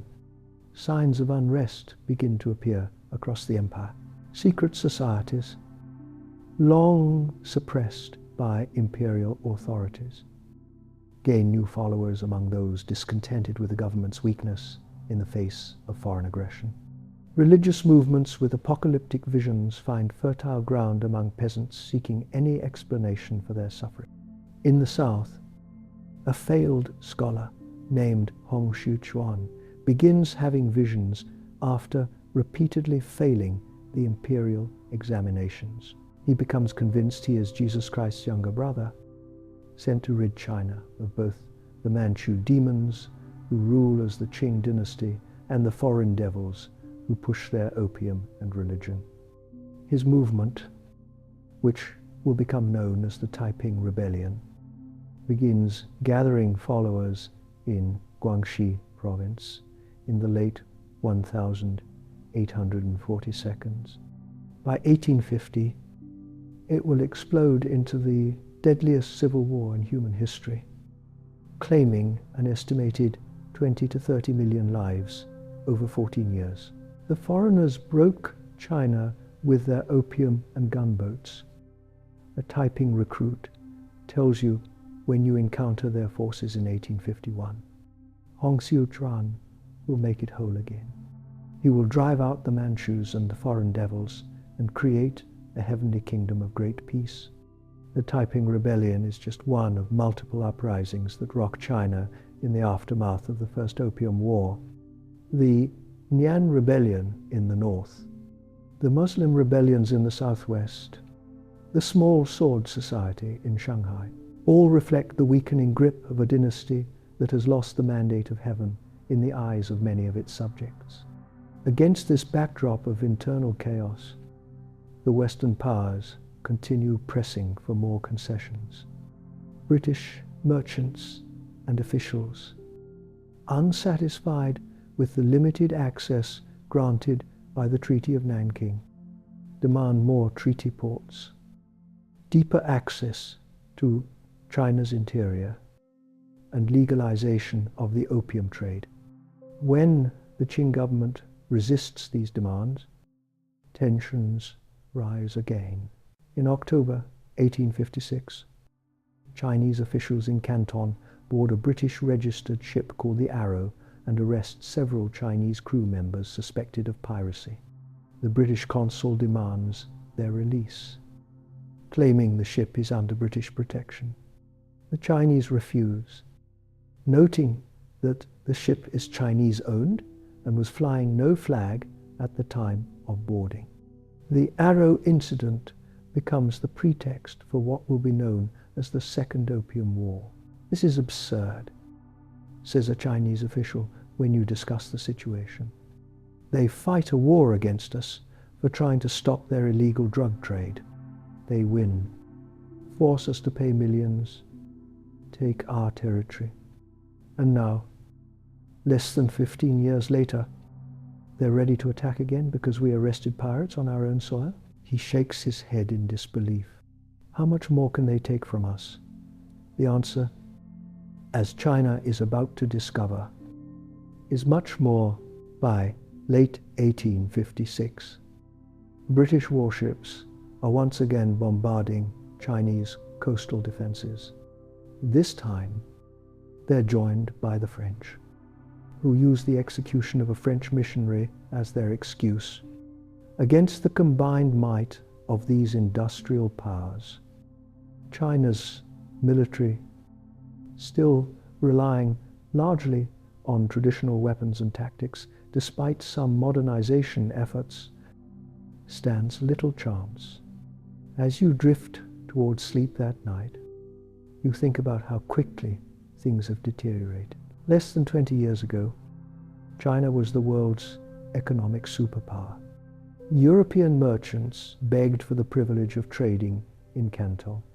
Chinese officials treated foreigners with barely concealed contempt. Now China is a playground for foreign powers. Its ports occupied, its sovereignty eroded, its people addicted, its treasury empty, its government weak, and the worst is yet to come. Sleep comes fitfully, as it must have for countless Chinese watching their world crumble around them. The opium still flows, the addiction still spreads, and the humiliation has only just begun. The Second Opium War proceeds much like the first, with Western forces easily overcoming Chinese resistance. But this conflict will prove even more humiliating, culminating in an act of cultural vandalism that scars the Chinese psyche to this day. It's October 1860, and you're traveling with the British and French forces as they reach the outskirts of Beijing itself, something unimaginable just decades earlier, when the Chinese attempt to negotiate. British envoys are captured and tortured, several dying in captivity. In retaliation, the British High Commissioner, Lord Elgin, son of the man who took the Elgin marbles from Greece, orders the destruction of the old summer palace. The Yuan Mingyuan. The Yuan Mingyuan isn't just any palace. It's the crown jewel of Chinese architecture and art. A vast complex of exquisite buildings, gardens, and priceless artifacts accumulated over centuries. It's to China what Versailles is to France, or the Vatican to Italy. A cultural treasure of incalculable value. You're among the troops who enter the palace grounds before the destruction begins. What you see takes your breath away. Pavilions of carved jade and precious woods. Lakes dotted with marble bridges. Gardens that took generations to perfect. Inside the buildings, treasures beyond counting. Silk scrolls painted by ancient masters. Porcelain vases of impossible delicacy. Gold and jade ornaments. Books bound in silk containing centuries of scholarship.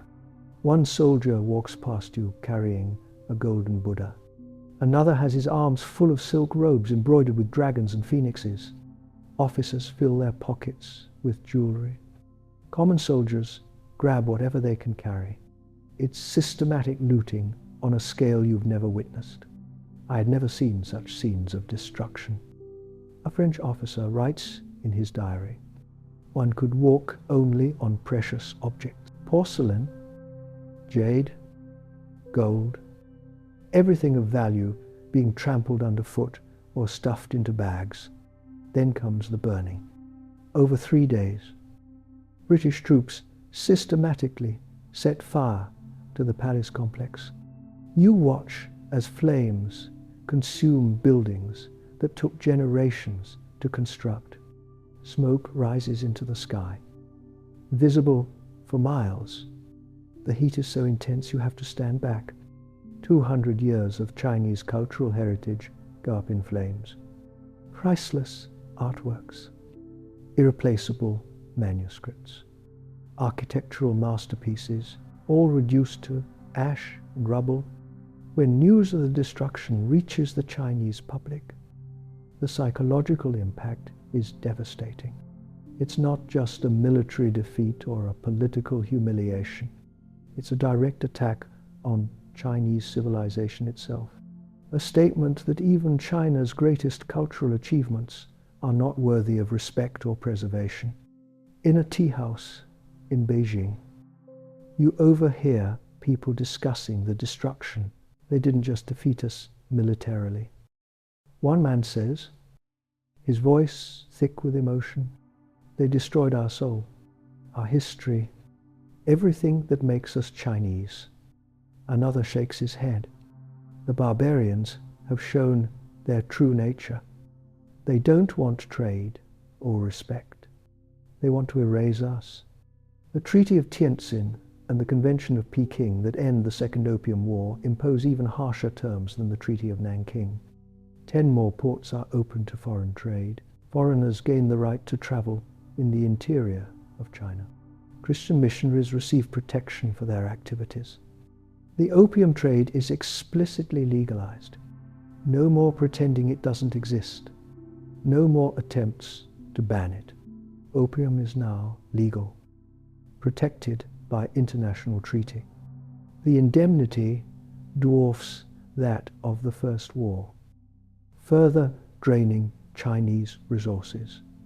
And perhaps most symbolically painful, foreign diplomats gain the right to reside in Beijing itself. A sacred capital that had been largely closed to barbarians for centuries, the Son of Heaven must now receive representatives of foreign powers as equals. A final repudiation of the tributary system that had placed China at the center of its world. By 1860, China has been transformed from the self-proclaimed center of civilization to a semi-colonial state carved into spheres of influence by foreign powers. Its economy distorted by opium, its government weakened both externally by unequal treaties and internally by rebellions. You're in Shanghai in 1862, watching as the city continues its transformation. The foreign concessions have expanded. More Europeans walk the streets than ever before. Signs in Chinese are now outnumbered by signs in English. French and German, this isn't China anymore, says an elderly merchant who remembers when Shanghai was just a fishing village. This is Europe transplanted to Chinese soil. The opium dens have multiplied as well. What was once confined to back alleys is now everywhere. You can't walk 2 blocks without passing a smoking house. The sweet smell permeates the entire city. How many? You ask your guide, gesturing at the dens. He shrugs. Thousands in Shanghai alone. Tens of thousands across China. Maybe hundreds of thousands. Who can count? The addiction has spread like plague. The scale of the addiction is staggering. By the 1,860 seconds, it's estimated that between 10 and 20% of the adult male population is addicted to opium.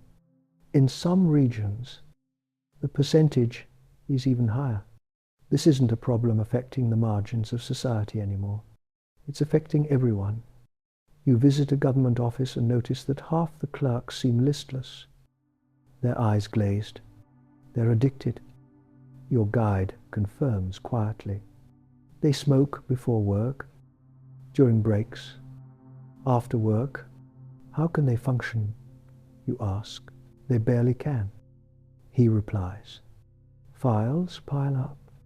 Decisions are delayed. The machinery of government grinds slower and slower. In the countryside, the situation is even worse. You travel through a village in Fujian province where nearly every adult male is addicted. The fields are poorly tended. Crops are sparse. The people are thin and sickly. We used to grow rice here.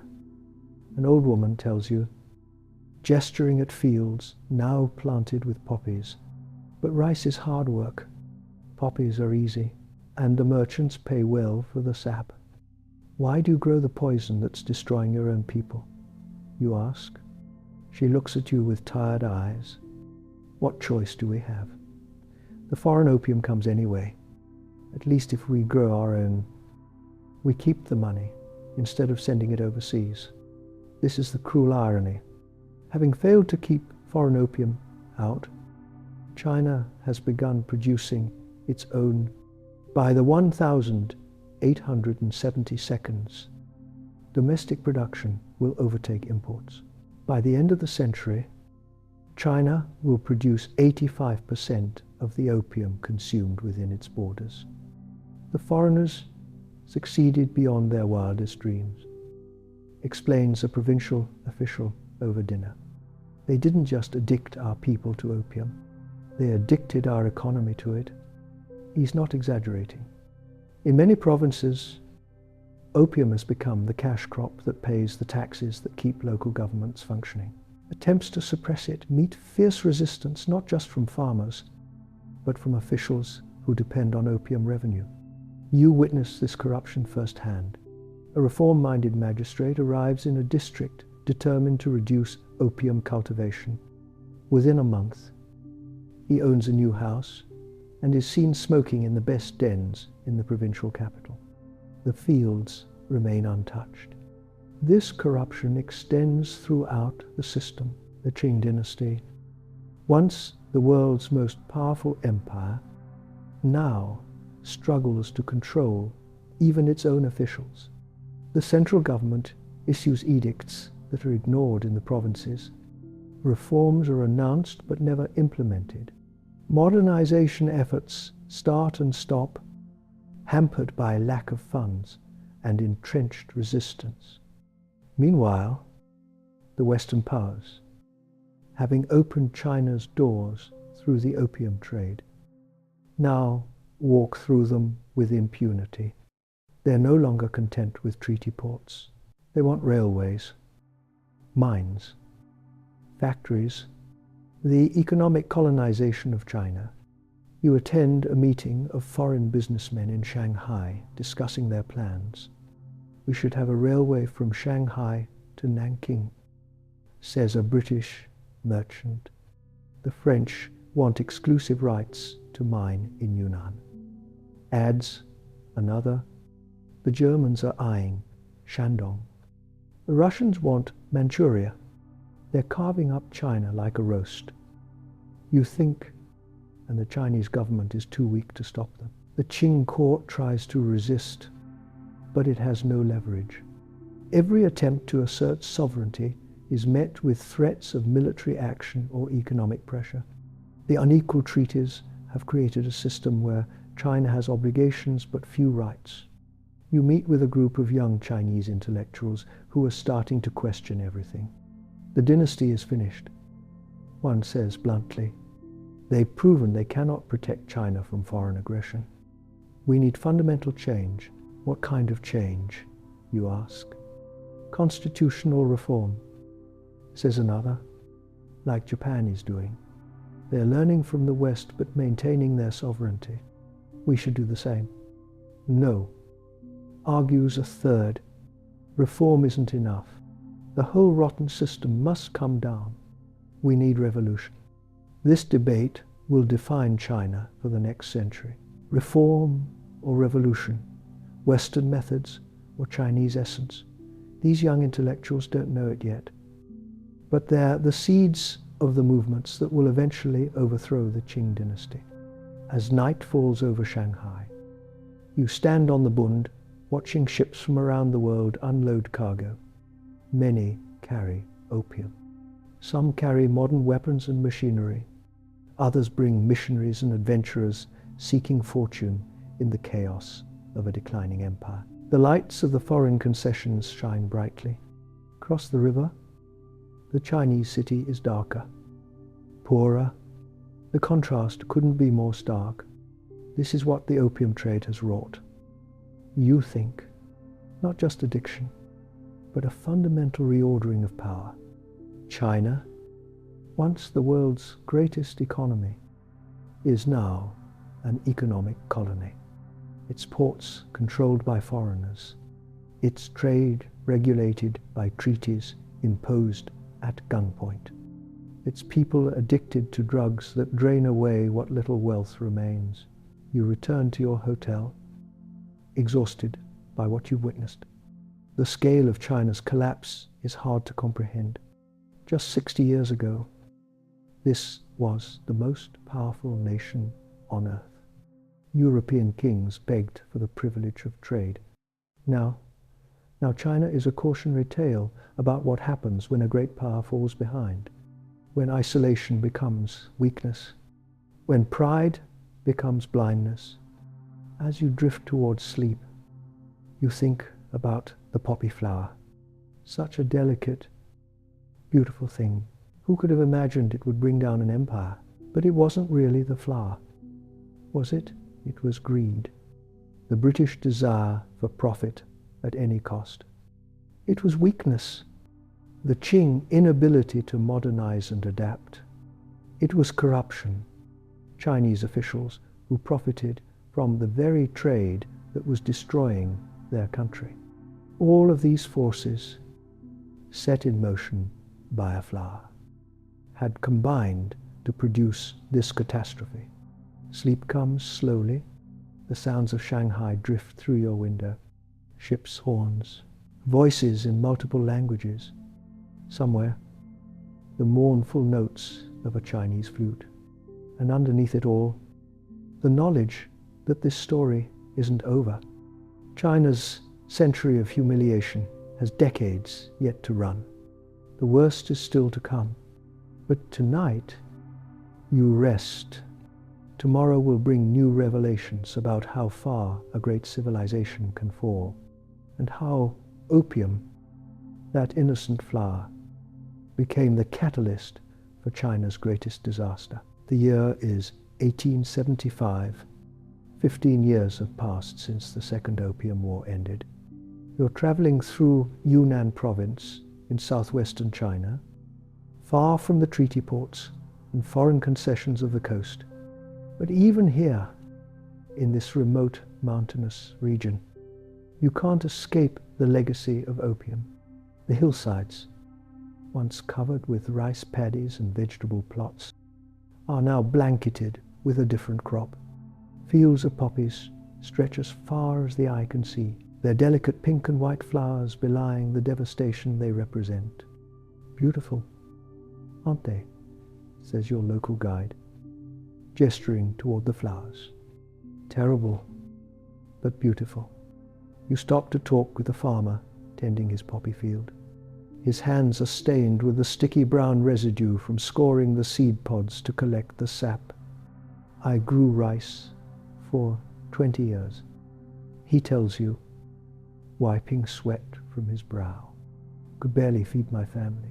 Now I grow poppies, and for the first time I have silver to spare. But don't you worry about contributing to addiction, you ask.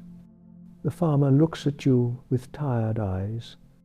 The foreign devils brought the poison to China. They got rich. Why shouldn't Chinese farmers have a share? Besides, he adds quietly, if I don't grow it, someone else will. This is the cruel irony of what's happened in the decades since the Opium Wars. Having failed to keep foreign opium out, China has begun producing its own by the 1,870 Domestic production has overtaken imports. By the end of the century, China will produce 85% of the opium consumed within its borders.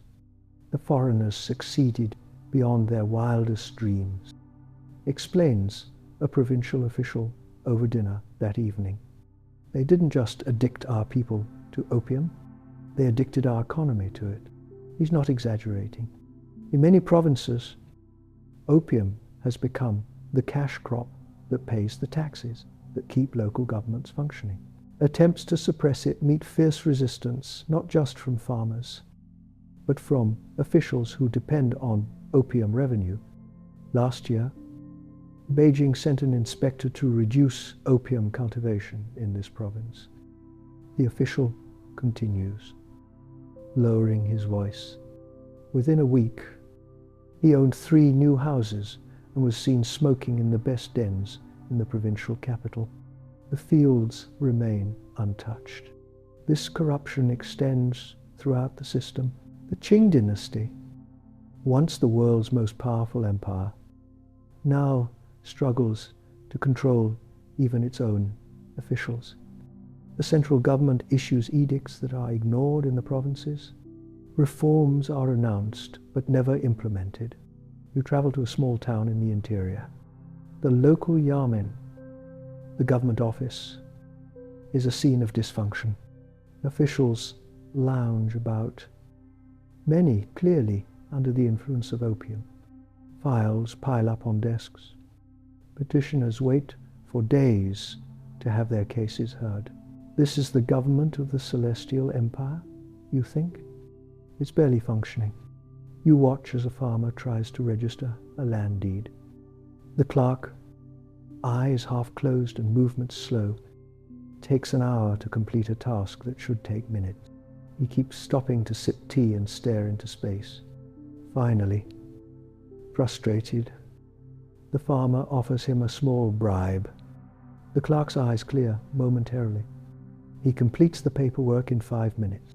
This is how everything works now. Your guide explains. Nothing happens without bribes, and much of that bribe money goes to buy opium. You visit a school in a nearby village. It's supposed to have 3 teachers, only one is present. Where are the others? You ask the headmaster. He sighs. 1 is at home, too sick to work, too much smoking. The other hasn't been seen in a week, probably at a smoking house somewhere. The children's education suffers. Many don't learn to read or write. The traditional examination system that had selected officials for centuries is breaking down. How can we produce competent officials when the teachers themselves are addicts? The headmaster asks. The decay you're witnessing isn't just in government and education. It's everywhere. You visit a silk workshop that once employed 50 weavers. Now it has 10. Where did everyone go?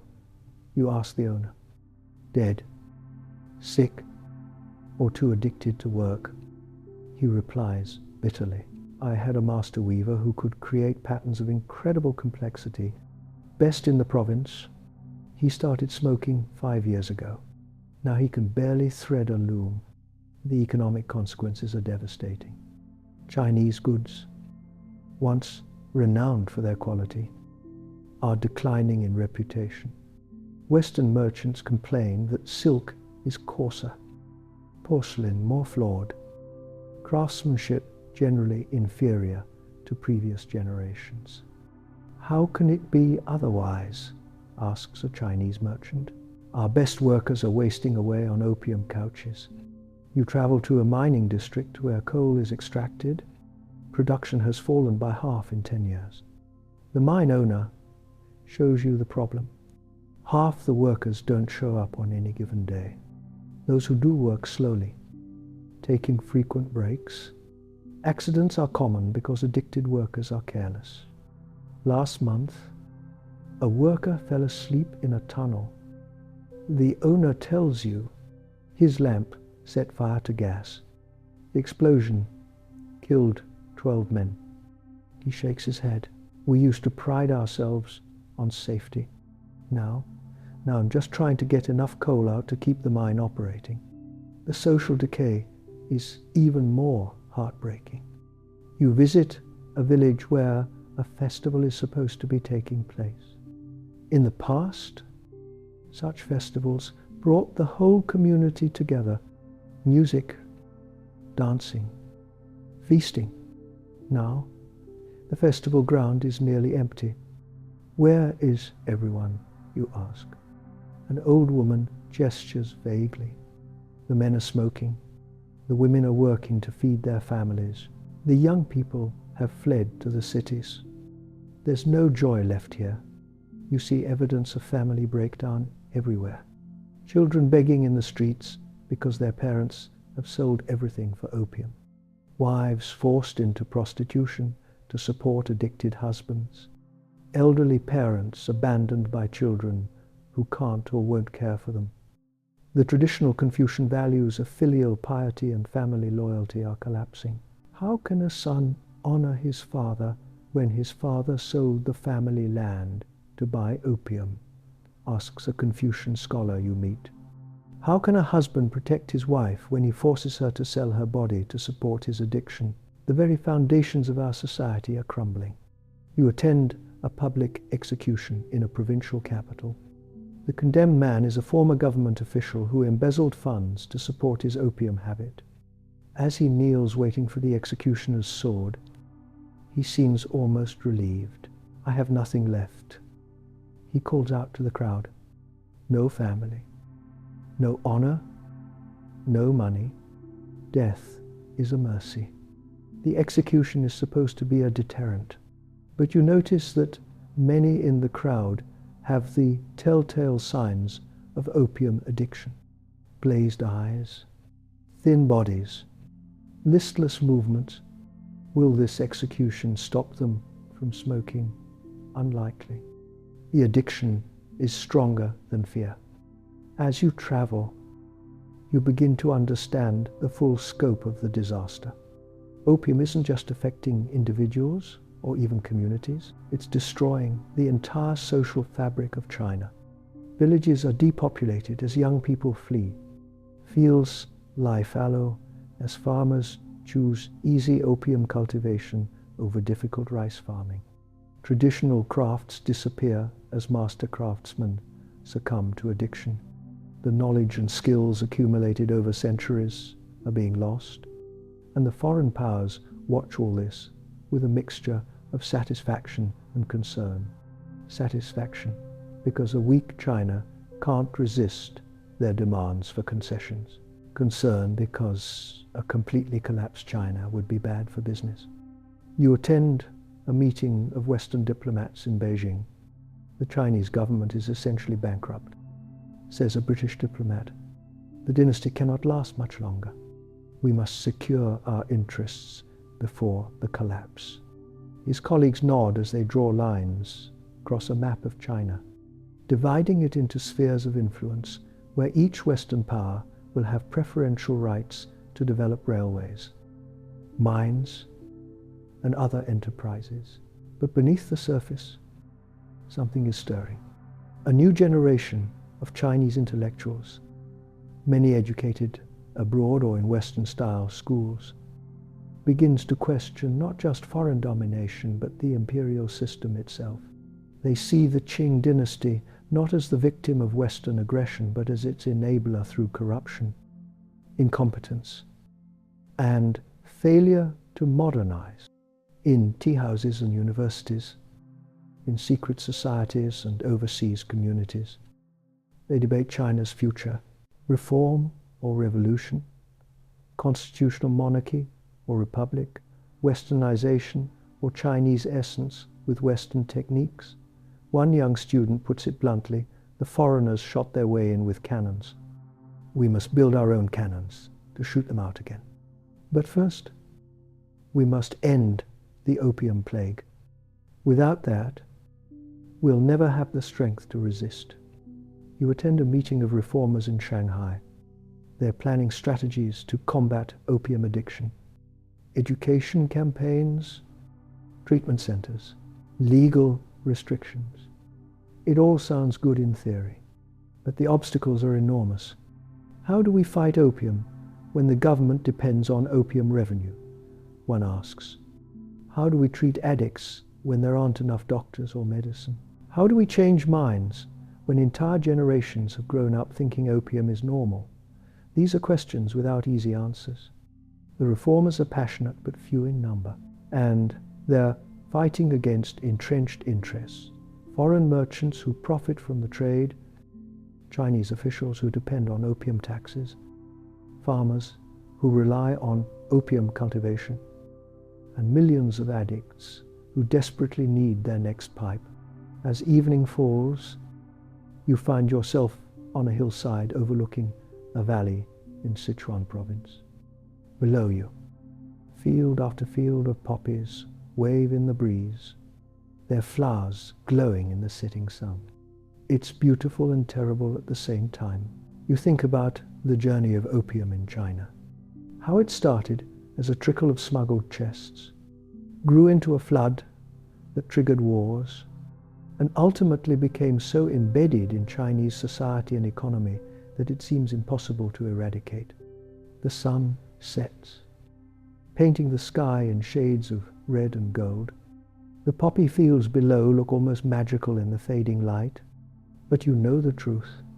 Each flower represents suffering, broken families, lost potential, a civilization slowly destroying itself. As night falls, you see lights appearing in the valleys below. Many are in opium dens, lanterns lit as customers arrive for their evening smoke. The cycle continues. Night after night, year after year. How does this end? You wonder. Can China recover from this? Or is the empire doomed to slowly fade away, consumed by the very drug that was supposed to be just another trade good? You don't have answers. Nobody does. But as you drift towards sleep in a small inn, you're certain of one thing. The story of opium and China is the story of how a great civilization can be brought low, not by military conquest alone, but by economic exploitation, corruption, and the failure to adapt to a changing world. And the scars will last for generations. Tomorrow you'll continue your journey, but tonight you rest, surrounded by the evidence of China's decline. The addiction continues, the corruption persists, and the century of humiliation is far from over. Sleep comes slowly in this troubled land. We've journeyed through decades of Chinese history together, from the height of imperial power to the depths of humiliation and addiction. Now, as we approach the end of our story, let's take a moment to reflect on what it all means. It's 1909, and you're in Shanghai talking with an elderly tea merchant who has lived through the entire century of humiliation. Despite his 80 years, his mind remains sharp, his memory clear. I was a boy when the first Opium War began. He tells you, sipping his tea with a slightly trembling hand. I remember the pride we felt, the certainty that the barbarians would be driven back into the sea. How could it be otherwise? We were the Middle Kingdom, the center of civilization. He gazes out the window at the European buildings dominating the skyline. Now look at us. Foreigners rule our cities. Our emperor is a puppet. Our officials are corrupt. And still the opium flows, though now we poison ourselves rather than being poisoned by others. Is there no hope? You ask. The old man is silent for a long moment. There is always hope. He says finally, China is old. Dynasties rise and fall. Foreign conquerors come and go. But China remains. We have absorbed the Mongols, the Jurchens, the Manchus.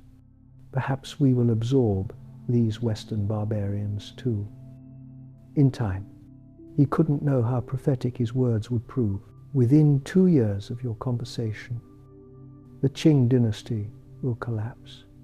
The 1911 Xinhai revolution will end over 2,000 years of imperial rule. The last emperor, Puyi, just 6 years old, will abdicate.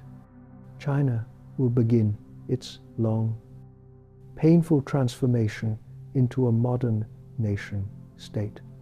But the legacy of opium and the unequal treaties will continue to shape China's development and its relations with the world. The new Republic of China inherits a country devastated by addiction, divided by foreign spheres of influence, and traumatized by a century of humiliation. Even as the Republican government struggles to unite the country and resist Japanese aggression in the 1930 seconds, opium remains a problem. Warlords grow rich from taxing the trade. The Japanese promote addiction in areas they occupy. Government efforts to suppress opium compete with the need for revenue and the reality of widespread corruption. Not until the communist victory in 1949 will China finally, effectively end the opium epidemic that began with those British merchant ships in the early 19th century. Through harsh suppression, mass treatment programs, and fundamental social reorganization, the People's Republic will accomplish what the Qing dynasty could not, the eradication of widespread opium addiction. But the psychological scars remain. The century of humiliation becomes a foundational narrative in modern Chinese identity, taught in schools, referenced in speeches, embedded in the national consciousness. The lesson drawn is clear and stark. Weakness invites aggression. China must never again be vulnerable to foreign powers. This brings us back to where we began. A nation that once dominated world trade, that considered itself the center of civilization, that needed nothing from barbarian states was brought low, not primarily by military defeat, but by a flower, by a drug that weakened it from within while creating the very crisis that led to external intervention. Think about what we've witnessed together. In 1800, China produced 1/3 of everything made on Earth. It was the world's economic superpower. European merchants begged for the privilege of trade. By 1900, China was carved up by foreign powers. Millions of its people addicted to drugs, its government bankrupt, its military obsolete, its sovereignty a fiction. How did this happen? It started with a trade imbalance. The British wanted Chinese tea, silk, and porcelain, but the Chinese didn't want British goods. So silver flowed into China, draining British treasuries. The British needed something the Chinese would buy. They found it in opium. At first, it was just business, merchants seeking profit, but it became something more, a tool of economic warfare, a way to reverse the trade imbalance and, ultimately, a wedge that foreign powers used to pry open China to their demands. The Opium Wars weren't really about opium. They were about power, about who would control trade with China, about whether China could maintain its sovereignty in the face of Western expansion. Opium was just the excuse, the catalyst, but its effects were catastrophic. The addiction weakened Chinese society from within. Productivity collapsed. Families were destroyed. Government officials became corrupt. The social fabric frayed. All while silver flowed out of China to pay for the drug. And when China tried to stop it, when Commissioner Lin destroyed those 20,000 chests at Human, the British used it as justification for war. A war China couldn't win because while China had stagnated, the West had industrialized. The gap wasn't just in weapons. It was in understanding. The Chinese still thought in terms of traditional warfare. The British understood modern industrial conflict, steam-powered ships, explosive shells, coordinated naval bombardment. The Chinese never stood a chance. The treaties that followed the wars stripped China of sovereignty bit by bit. Territory ceded, indemnities paid, extraterritoriality granted. Each concession weakened China further. And through it all, the opium kept flowing, legally now, protected by treaties. The drug that started it all continued its work of destruction. By the late 19th century, China was producing most of its own opium. The poison had become so embedded in the economy and society that it seemed impossible to remove. Farmers grew it, officials taxed it, millions smoked it. It was everywhere, as you lie in your comfortable bed tonight. So different from those opium couches in Chinese dens. Consider what this story teaches us about the dangers of isolation, China's belief in its own superiority, its refusal to engage with the changing world, left it vulnerable, about the ruthlessness of capitalism, unconstrained by morality. British merchants knew they were selling poison. They did it anyway because it was profitable. About the importance of adaptability, China's failure to modernize, to reform, to change with the times, doomed it to defeat. About how social problems can become national catastrophes. Opium addiction started as an elite indulgence. It became a plague that weakened an entire civilization. About the long-term consequences of short-term decisions. The British won the Opium Wars, but they created resentment that would last for generations. And about human resilience. Despite everything, China survived. It endured. It's rebuilding. The century of humiliation is over, but its lessons remain. As your eyes grow heavy and sleep approaches, let the story of opium and China remind you of some fundamental truths. Power is temporary. Empires rise and fall. What seems eternal can crumble in a generation. Economic exploitation has real human costs. The profits British merchants made came from Chinese suffering, families destroyed, lives wasted. A civilization weakened. Addiction is a social disease, not just an individual failing. It requires social solutions, not just individual willpower, and history matters. China remembers the Opium Wars, remembers the unequal treaties, remembers the humiliation. These memories shape how China sees itself and the world today. The opium trade that began in the early 1800s changed the course of world history. It shifted economic power from east to west. It demonstrated the military superiority of industrial nations. It showed the vulnerabilities of traditional empires, and it left scars that are still healing. As you drift deeper into sleep, your breathing slowing, your body relaxing, let go of the weight of this story. It's heavy. Yes, tragic, certainly, but it's also in the past. The opium dens are gone. The addiction is ended. China has recovered its sovereignty and rebuilt its strength. The poppy fields of Yunnan now grow other crops. The treaty ports have been returned to Chinese control. The century of humiliation is history. Sleep peacefully, knowing that even the darkest chapters eventually end. That nations, like people, can recover from terrible wounds. That resilience and determination can overcome even the most devastating setbacks.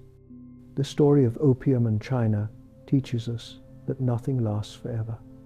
Not empires, not addictions, not suffering. Time passes, wounds heal, nations rebuild. Your eyelids are heavy now, so heavy, the weight of history fading into the comfort of your bed, the distant past becoming just that.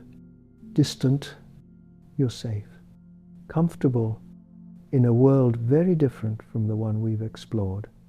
No opium dens nearby, no foreign gunboats, no unequal treaties, just the soft darkness of sleep approaching. Let the lessons sink in as you sink into rest. Great powers can fall, but they can also rise again. China fell from its pedestal, but China endured, and today, nearly 2 centuries after the first Opium War, China is rising again. Not the old imperial China, something new, something adapted to the modern world. The poppy flower that caused so much pain is just a flower now. The addiction that destroyed millions has been defeated. The humiliation has been endured and overcome. Sleep now, dear listener. The story is told. The lessons are learned. The past is past. And as you drift into dreams, perhaps you'll remember the most important truth of all, that humans and human societies are remarkably resilient. We endure terrible things. We make terrible mistakes. But we learn, we adapt, we survive. China survived the Opium Wars and the century of humiliation that followed. It rebuilt, it reformed, it rose again. That capacity for recovery, for resilience, for refusing to accept defeat, that's the real lesson.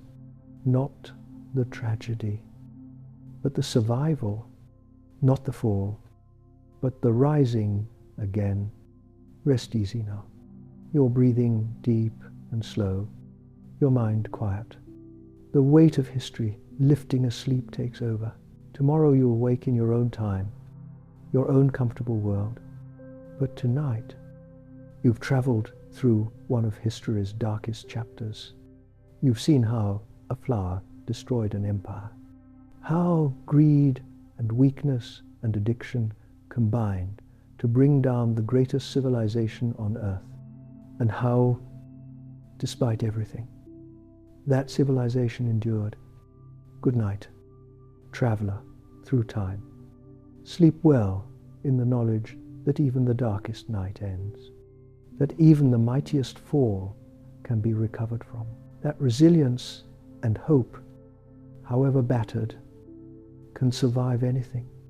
The story of opium and China is over, but China's story continues, and in that continuation, in that survival, there is hope for nations, for people, for all of us facing our own challenges.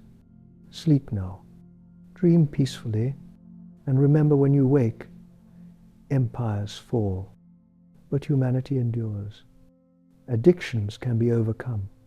Humiliation can be survived. And from the ashes of disaster, new strength can grow. The Opium Wars are history. The century of humiliation has ended, and you, having witnessed it all, can rest, knowing that even the worst of times eventually pass. Good night. Sleep well, and let the lessons of history guide you gently into peaceful dreams.